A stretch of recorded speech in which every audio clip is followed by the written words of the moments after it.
Well, the midterms are over now. We're looking forward to the 2020 elections at this point. Democratic Mayor of Los Angeles, Eric Garcetti, spoke with Bloomberg's chief Washington correspondent Kevin Cirilli earlier about his views on the current presidency and whether Garcetti will run in the future.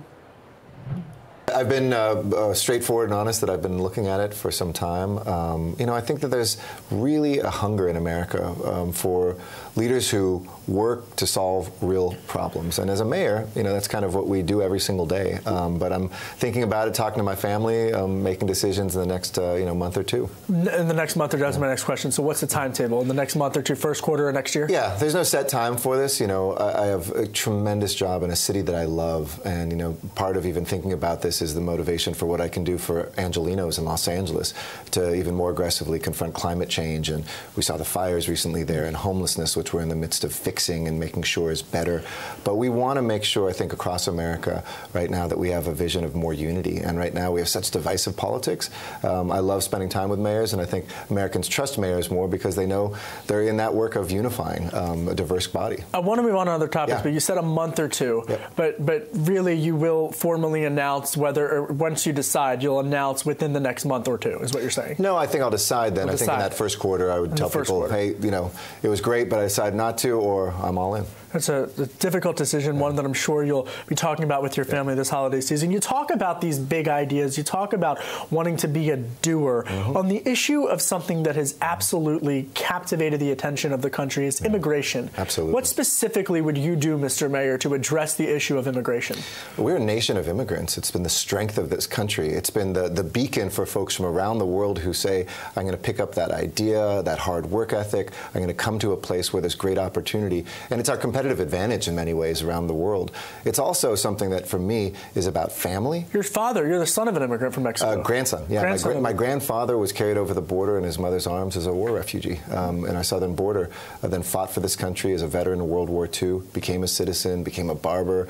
My dad went to college. Now I'm mayor of that same town he came to. And I think all of us have stories like that across America. We've got to flip the script. How? Look at the advantages that immigration and immigrants bring, while, of course, saying we have to have secure borders. Any country needs that. But also having a comprehensive immigration reform that takes care of dreamers, brings them out of the shadows, has a pathway to citizenship for folks, and make sure that we can continue to attract those great entrepreneurs and workers of tomorrow into our country. Does that include abolishing ICE?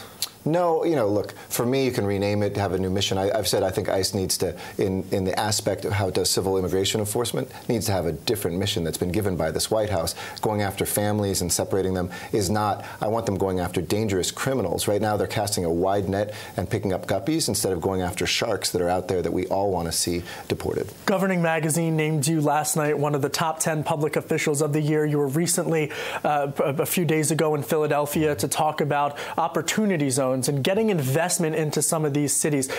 Democrats have criticized the president's tax proposals. They've said that it's, been too much of a benefit to businesses. But there is this aspect of opportunity zones. Is this an area of the tax bill that you like to attract investment into underserved communities? Absolutely. And otherwise, I think tax bill that didn't really help the average American out. This was snuck in there, and a good thing that was snuck in there. We now have 16% of America lives in what's called an opportunity zone, where people can make investments tax-free for 10 years, which means a lot of jobs, a lot of opportunity, a lot of capital flowing to our poorest rural and urban areas.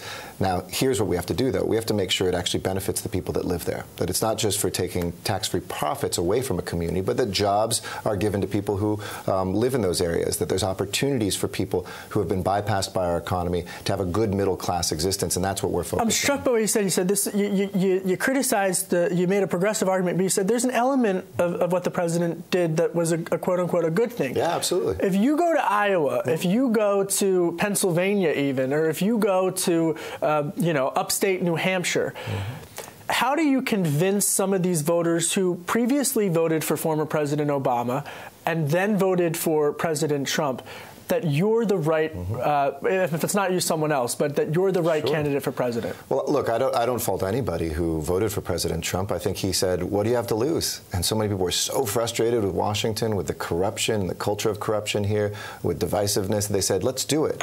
But I would just ask them, how's that working for you? Do you feel that your wages are up? The trade deficit was supposed to go down, but now it's actually expanded with China. Your health care costs were supposed to be cheaper and replaced with a great new system that the president promised you? Where is that? I think he says a lot of the right things. I just don't believe this president has much of a strategy or experience in how to get them done. He promised me as a mayor, we had a conversation before he became president, after he was elected, he would do a huge infrastructure package. It hasn't happened. I hope with the Democratic House, he'll finally feel the pressure and will get that done. And America's mayors will be there to back him, this Congress, and anybody up, because who we represent is more important. But I just don't believe that he's producing what he promised the American people and his voters. Last question for you on the issue of foreign policy in the news flow.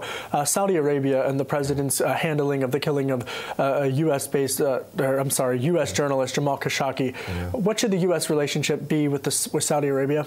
I think there has to be consequences for the breaking of international and American norms. If we don't stand for something, what do we stand for? If this becomes a world in which we ignore our friends, embrace our enemies, tell people you can do anything we want as long as you give us a contract for some arms, we can't look the other way when people are dying. We have to make sure when people are killed that we stand up for the rule of law. So I think there have to be consequences, and I've been pretty appalled that our president is showing the American people and showing this world that as long as you're his friend, you can get away with anything.